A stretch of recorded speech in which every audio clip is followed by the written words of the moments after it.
For 4,500 years, they have been standing on the Giza Plateau. I mean, these are monuments so vast, so ancient, that even the classical Greeks and Romans thought they were relics from some mythical lost age. And of course, they are the last surviving wonder of the ancient world. And you know, that really is the question, isn't it? This wasn't the work of some mature, centuries-old empire. The Great Pyramids were built at the very beginning of Egyptian history. So, how in the world did they pull it off? Well, the secret? It starts not with stone, but with water and mud.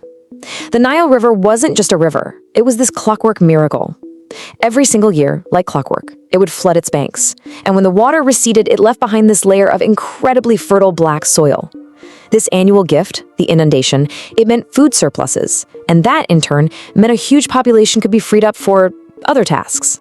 So a reliable food supply allows for a stable, complex society to really start taking shape. And then, around 3100 BC, a ruler named Narmer did something that had never been done before. He conquered and unified the two very distinct lands of the Nile Valley, Upper and Lower Egypt, all under a single crown. For the very first time, one king commanded the resources of the entire river. And that set the stage for projects on a scale that was just unimaginable. This new unified kingdom, what we now call the Old Kingdom, it didn't just jump right into building Giza. Nope, it started with a revolutionary idea that completely transformed a simple grave into a monument that literally touched the sky. What's so incredible here is the sheer leap in both technology and, honestly, ambition. For centuries, kings were buried in these things called mastabas, pretty simple, flat-topped mud brick structures. But then, around 2686 BC, King Djoser decided he wanted something more. He didn't just want a tomb, he wanted a stairway to the stars. So, working with his absolute genius of a vizier, Imhotep, Djoser built the Step Pyramid. It was basically 6 mastabas stacked on top of each other, but it was made entirely of stone, the first colossal stone building in all of history. And it wasn't just a tomb, it was this sprawling complex, a whole city for the dead, and it established the blueprint for everything that came after. Djoser's innovation didn't just set a new standard, it basically kicked off an architectural arms race. The kings of the next dynasty, the 4th dynasty, they took his template and, fueled by immense power and resources, they pushed it to its absolute limit. Now, this is what I find so fascinating. The process was all trial and error.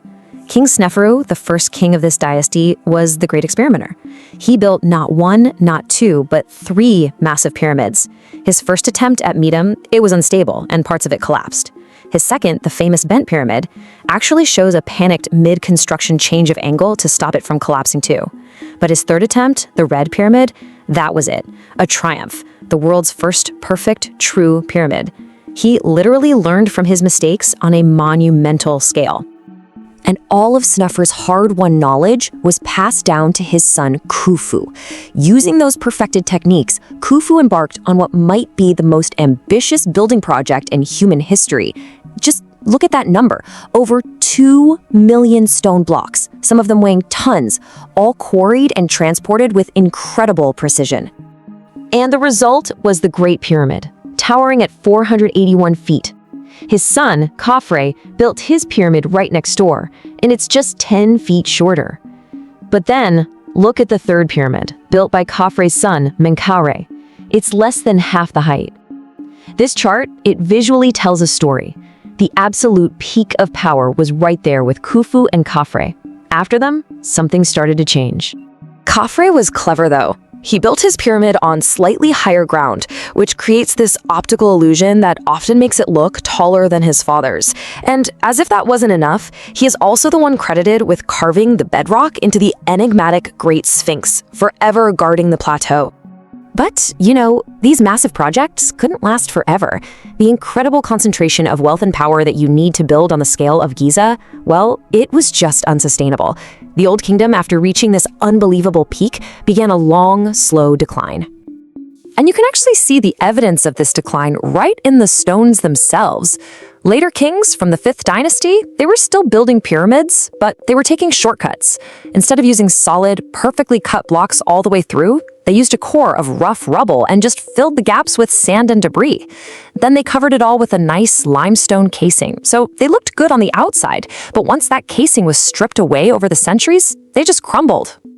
But this shift wasn't just about construction techniques. It was deeply political. The absolute godlike power of the king was eroding. These powerful regional governors, they were called nomarchs, started setting up their own power bases way out in the provinces, far from the capital. They were building their own legacies, and all the resources that once flowed to the king's pyramid were now staying local.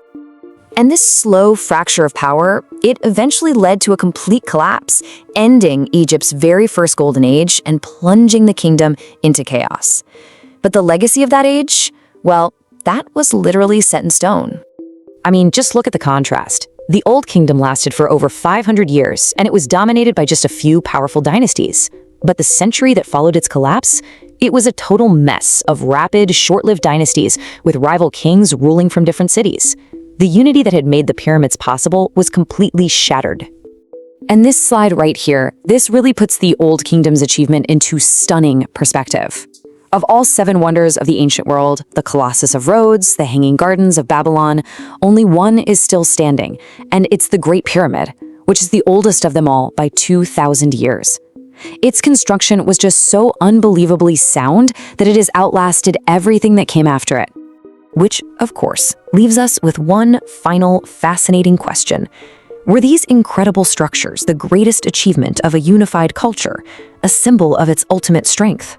Or were they a glorious but fatal obsession, a project so vast that it drained the kingdom of its resources and led directly to its collapse?